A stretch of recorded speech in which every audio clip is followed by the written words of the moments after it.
Hi hello ನಮಸ್ಕಾರ, ಎಲ್ಲರೂ ಹೇಗಿದ್ದೀರಾ? ಚೆನ್ನಾಗಿದ್ದೀರಾ ಅಂದ್ಕೊಂಡು ನಾನು ಕೂಡ ಸೂಪರ್ ಆಗಿದ್ದೀನಿ. ನಾನಿವತ್ತು ಕಾಮಾಕ್ಷಿ ಪಾಳ್ಯ ಬಂದಿದ್ದೀನಿ. ಕರೇಕಲ್ಲು ಅಂತ, first main road near Sharada colony ಅಂತೆ. ಅದ್ಭುತವಾಗಿರೋಂಥ ಬೆಳಗಿನ ಉಪಹಾರ ಸಿಗುವಂಥ ಜಾಗ ಉಡುಪಿ ಟಿಫನ್ ಸೆಂಟರ್ ಅಂತ. ಬಜೆಟ್ ಫ್ರೆಂಡ್ಲಿ ಅಂದರೆ ಕೇವಲ 30 ರೂಪಾಯಿಗೆ ನಿಮಗೆ ರೈಸ್ ಬಾತು, ಪೂರಿ, ದೋಸೆ, ನೀವು ಏನೇ ದೋಸೆ ತೊಗೊಳ್ಳಿ. ಅಂದರೆ ಇವಾಗ ಮಸಾಲೆ ದೋಸೆ ತೊಗೊಂಡ್ರು 30 ರೂಪಾಯಿ ಅಂತೆ, ಸೆಟ್ ದೋಸೆ ತೊಗೊಂಡ್ರು 30 ರೂಪಾಯಿ ಅಂತೆ, ಖಾಲಿ ದೋಸೆ ತೊಗೊಂಡ್ರು 30 ರೂಪಾಯಿ. ಅಂದರೆ ನೀವು ಎನಿ ಐಟಮು 30 ರೂಪಾಯಿಗೆ ಇಲ್ಲಿ ಸರ್ವ್ ಮಾಡ್ತಾ ಇದ್ದಾರೆ. Budget friendly. ಕಂಪ್ಲೀಟ್ ಅಡ್ರೆಸ್ಸು ಮತ್ತು ಗೂಗಲ್ ಮ್ಯಾಪ್ ಲಿಂಕು ನಾನು ಡಿಸ್ಕ್ರಿಪ್ಷನ್ ಹಾಕಿರ್ತೀನಿ, ನೀವು ನೋಡ್ಬೋದು. ಹೋಗೋಣ, ಟ್ರೈ ಮಾಡೋಣ. ಅದಕ್ಕೂ ಮುಂಚೆ ನೀವು ನಮ್ಮ ಚಾನಲ್ಗೆ ಸಬ್ಸ್ಕ್ರೈಬ್ ಆಗಿಲ್ಲ ಅಂದರೆ ದಯವಿಟ್ಟು ನಮ್ಮ ಚಾನಲ್ನ ಸಬ್ಸ್ಕ್ರೈಬ್ ಮಾಡಿ, ವಿಡಿಯೋನ ಲೈಕ್ ಮಾಡಿ, ಶೇರ್ ಮಾಡಿ, ಕಮೆಂಟ್ ಮಾಡಿ ಅಂತ ಹೇಳ್ತಾ, ಅದ್ಭುತವಾಗಿರೋಂಥ ಪೂರಿ ಹಾಗೂ ಗೀ ರೈಸ್ ಇದೆ ಇವತ್ತು, ಬನ್ನಿ ಕೊಡಿಸ್ತೀನಿ.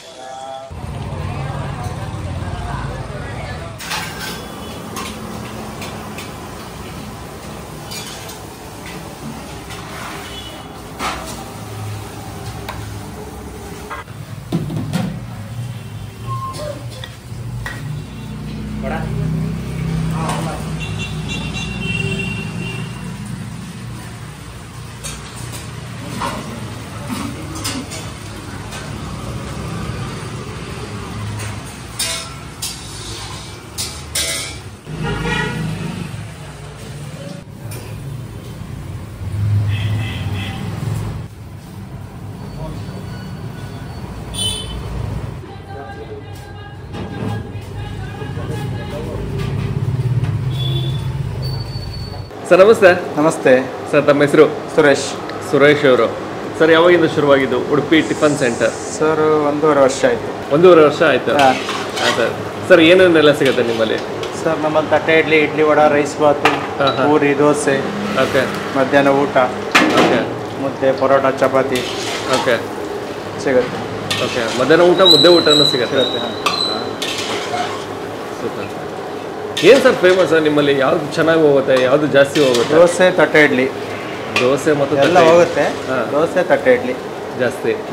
ಓಕೆ. ನೀವು ಸರ್ ಮೂಲತಃ ಯಾವ? ಕುಂದಾಪುರ. ಹೆಂಗೆ ಶುರುವಾಗಿದ್ದು ಹೋಟೆಲು 1.5 ವರ್ಷದಿಂದ? ಸೊ ಒಂದು ಹೋಟೆಲ್ ಶುರು ಮಾಡೋಣ ಅಂತ. ಸರ್ ಇದೇ ಫೀಲ್ಡಲ್ಲಿ ಇರೋದಲ್ವಾ, ಹಾಗಾಗಿ ಒಂದು ಬಿಸ್ನೆಸ್ ಮಾಡೋಣ ಅಂತ. ಓಕೆ. ಅಂದರೆ ನೀವು ಅವಾಗಿಂದನೂ ಹೋಟೆಲ್ ಇಂಡಸ್ಟ್ರಿಯಲ್ಲಿ ಇದ್ದಿದ್ದು? ಅಂದರೆ ಏನು ಕೆಲಸ ಮಾಡ್ತಿದ್ರಾ? ಹೌದು. ಓಕೆ. ಎಷ್ಟು ವರ್ಷದಿಂದ ಮಾಡ್ತಿದ್ರಿ ಸರ್? ಸುಮಾರು ಒಂದು 15 ವರ್ಷ. 15 ವರ್ಷ. ಮತ್ತು ಹೆಂಗೆ ಒಂದು ಹೋಟೆಲ್ಲು ಮಾಡುವಂಥ ಧೈರ್ಯ? ಒಂದು ಕಡೆ ಕೆಲಸದಲ್ಲಿ ಇದ್ರೆ ತಾಳು ನಾನೊಂದು ಹೋಟ್ಲು ಮಾಡೋಣ ಅಂತ ಹೆಂಗೆ ಅನಿಸಿದ್ದು? ಈ ಫೀಲ್ಡ್ ಬಂದಮೇಲೆ ಆ ಧೈರ್ಯ ಬಂದ್ಬಿಡುತ್ತೆ ಅಲ್ವಾ? ಆಟೋಮೆಟಿಕ್ಕಾಗಿ ಬರುತ್ತೆ. ಮತ್ತೇನೋ ಹೋಟೆಲ್ ಟೈಮಿಂಗ್ ಏನಿದೆ ಸರ್? 6ರಿಂದ 4. 6ರಿಂದ 4. ಓಕೆ. ಮತ್ತಿನ್ನು ಹೋಟೆಲಿಗೆ ಬರಬೇಕು ಅಂದರೆ ಯಾವ ಏರಿಯಾ ಮತ್ತು ನಿಯರ್ ಬೈ ಲೊಕೇಶನ್ ಏನಿದೆ? Basaveshwara, Karkal road, Sharada colony. Thank you sir. Thank you so much.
Udupi tiffin ಸೆಂಟರಲ್ಲಿ ಮೊದಲನೇದಾಗಿ ನಾವು ತೊಗೊಂಡಿರುವಂಥದ್ದು ಪೂರಿ.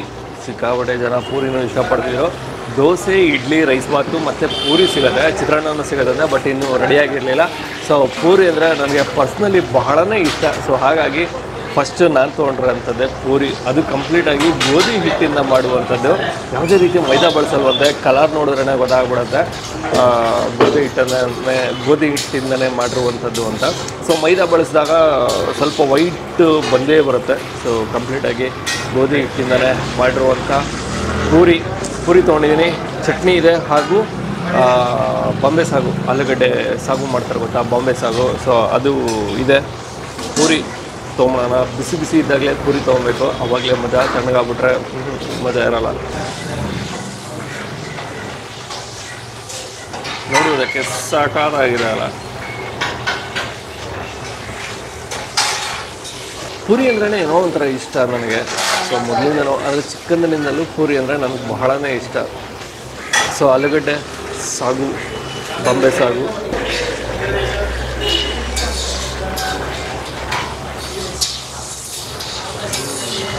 ಇದು ತುಂಬ ಚೆನ್ನಾಗಿದೆ. ಸಾಗುನು ಅಷ್ಟೇ ಕ್ಲಾಸಾಗಿ ಮಾಡಿದ್ದಾರೆ. ಈರುಳ್ಳಿ ಬಳಸಿರ್ತಾರೆ, ಅದರ ಒಂದು ಲೈಟ್ ಸಿಹಿ ಸಿಗುತ್ತೆ. ಮತ್ತು ಆಲೂಗಡ್ಡೆನೂ ಅಷ್ಟೇ ಚೆನ್ನಾಗಿ ಮ್ಯಾಶ್ ಮಾಡಿಬಿಟ್ಟಿದ್ದಾರೆ. ಆದರೆ ಅಲ್ಲೊಂದು ಇಲ್ಲೊಂದು ಆಲೂಗಡ್ಡೆ ಸ್ವಲ್ಪ ದಪ್ಪ ದಪ್ಪ ಥರ ಸಿಗುತ್ತೆ, ಚೆನ್ನಾಗಿ ಮ್ಯಾಶ್ ಮಾಡಿಬಿಟ್ಟಿದ್ದಾರೆ. ಮತ್ತಿನ್ನು ಬೇಳೆ ಘಮ ಸಿಗುತ್ತೆ. ಸೊ ಬೇಳೆನೂ ಬಳಸಿದ್ದಾರೆ, ಟೊಮೊಟೊನು ಕೂಡ ಬಳಸಿದ್ದಾರೆ. ಸೂಪರ್ ಚೆನ್ನಾಗಿದೆ. ಬಾಂಬೆ ಸಾಗು ಜೊತೆ ಪೂರಿ ಅಂತೂ ಸೂಪರ್, ಬೆಂಕಿ ಕಾಂಬಿನೇಷನ್ ಆಗಿದೆ. ಹೊಟ್ಟೆ ಬೇರೆ ಹಸ್ತಿತ್ತ, ಚೆನ್ನಾಗಿ ಸಕ್ಕತ್ತಾಗಿದೆ. ಇನ್ನು ಚಟ್ನಿ ಇದೆ. ಚಟ್ನಿನೂ ಅಂಥ ಖಾರ ಇಲ್ಲ, ಪರ್ಫೆಕ್ಟಾಗಿ ಮಾಡಿದ್ದಾರೆ. ತೆಳು ಚಟ್ನಿ ಆದರೂ ಕೂಡ ಆ ಟೇಸ್ಟ್ನ ಕಳ್ಕೊಂಡಿಲ್ಲ. ಸೂಪರ್. ಚಟ್ನಿನೂ ಚೆನ್ನಾಗಿದೆ. ಕಾಯಿ, ಹುರುಗಡ್ಲೆ ಎಲ್ಲ ಬ್ಯಾಲೆನ್ಸ್ಡಾಗಿ ಬಳಸಿದ್ದಾರೆ. ಖಾರ ಅತಿ ಹೆಚ್ಚು ಇಲ್ಲದಿದ್ರೇ ಒಳ್ಳೆಯದು. ಬೆಳಗಿನ ಉಪಹಾರ ಅಂದಾಗ ಖಾರ ಜಾಸ್ತಿ ಆದರೆ ತಿನ್ನೋದು ಸ್ವಲ್ಪ ಕಷ್ಟ ಆಗುತ್ತೆ. ಪೂರಿಗೆ ಸಾಗುನೇ ಸೂಪರ್ ಕಾಂಬಿನೇಷನ್ನು. ಖಾಲಿ ಮಾಡ್ಬಿಟ್ಟು ನೆಕ್ಸ್ಟು ಗೀ ರೈಸ್ ಇದೆಯಂತೆ. ಇವತ್ತು ಗೀ ರೈಸ್ ಮಾಡಿದ್ದಾರೆ. ಗೀ ರೈಸ್ ತೊಗೊಂಬೋಣ. ಸ್ವಲ್ಪ ತೊಗೊಳ್ಳೋಣ, ಜಾಸ್ತಿ ಬೇಡ. ಇದೇ ಜಾಸ್ತಿ ಆಗ್ಬಿಡುತ್ತೆ ನನಗೆ.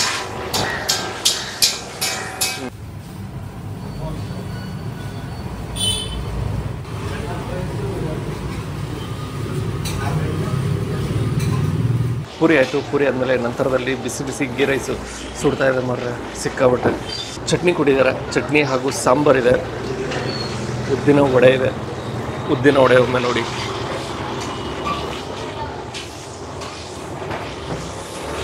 ಗರಿಗರಿಯಾಗಿರುವಂಥ ಉದ್ದಿನ ವಡೆ. ಮೂಲತಃ ಇವರು ಕುಂದಾಪುರದವ್ರಂತೆ. ವಡೆ ಇಡ್ಲಿ ಎಲ್ಲ ಸಕ್ಕತ್ತಾಗಿ ಮಾಡ್ತಾರೆ. ಇಡ್ಲಿ ಸಿಗುತ್ತೆ, ಇಡ್ಲಿ ತೊಗೊಳ್ಳಿಲ್ಲ, ಯಾಕೆಂದರೆ ಪೂರಿ ನನಗೆ ಬಹಳ ಇಷ್ಟ ಆಗ್ತಿತ್ತು. ಸೊ ಹಾಗಾಗಿ ನಾನು ಪೂರಿ ತೊಗೊಂಡೆ. ಇಡ್ಲಿನೂ ಸಿಗುತ್ತೆ, ಇಡ್ಲಿನೂ ದೊಡ್ಡ ಇಡ್ಲಿನೇ ಇದೆ, ತಟ್ಟೆ ಇಡ್ಲಿ ಸಿಗುತ್ತೆ. ಸೊ ಅದನ್ನು ಕೂಡ ನೀವು ಟ್ರೈ ಮಾಡ್ಬೋದು. ಇಡ್ಲಿನೂ ಚೆನ್ನಾಗಿರುತ್ತಂತೆ. ವಡೆ ತೊಗೊಂಬೋಣ.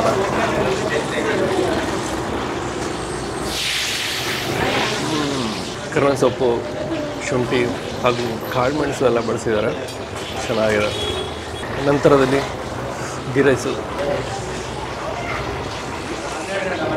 ಏನಂದರೆ ಹಸಿರು ಮೆಣಸಿನಕಾಯಿಯ ಖಾರ ಫಸ್ಟು ಚುರ್ರನ್ನತ್ತೆ. ನಂತರದಲ್ಲಿ ಲೈಟಾಗಿ ಚಕ್ಕೆ ಲವಂಗ ಎಲ್ಲ ಬಳಸಿರ್ತಾರಲ್ಲ, ಅದರ ಒಂದು ಮಸಾಲೆ ಟೇಸ್ಟ್ ಕೂಡ ನೀಟಾಗಿ ಸಿಗುತ್ತೆ. ಕಡಲೆಬೇಳೆ ಬಳಸಿದ್ದಾರೆ ಮತ್ತು ಜೀರಿಗೆ ಎಲ್ಲ ಬಳಸಿದ್ದಾರೆ. ಚೆನ್ನಾಗಿದೆ. ರೈಸ್ ಕ್ವಾಲಿಟಿನೂ ಸೂಪರ್ ಇದೆ.